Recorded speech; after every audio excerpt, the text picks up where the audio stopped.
pasal 5. Kemudian saya melihat sebuah gulungan buku di tangan dia yang duduk di tahta itu.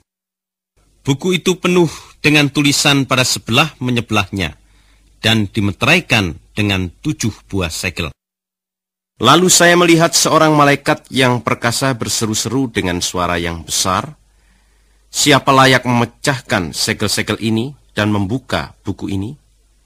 Tetapi baik di surga maupun di bumi, atau di bawah bumi sekalipun, tidak terdapat seorang juga yang sanggup membuka buku itu dan melihat ke dalamnya.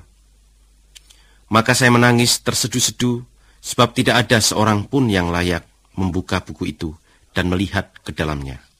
Lalu salah seorang dari antara pemimpin-pemimpin itu berkata kepada saya, "Jangan menangis, lihat, singa dari suku bangsa Yehuda, keturunan Daud yang besar, sudah menang. Dia sanggup memecahkan 7 segel dan membuka buku itu." Kemudian saya melihat seekor anak domba berdiri di tengah-tengah tahta itu, dikelilingi oleh keempat makhluk dan semua pemimpin itu. Anak domba itu nampaknya seperti sudah disembelih. Ia mempunyai 7 tanduk dan 7 mata, yaitu 7 roh dari Allah yang sudah diutus ke seluruh dunia. Kemudian anak domba itu maju dan mengambil gulungan buku itu dari tangan kanan orang yang duduk di atas tahta. Sementara anak domba itu berbuat begitu, tersungkurlah keempat makhluk dan ke-24 pemimpin itu di depannya.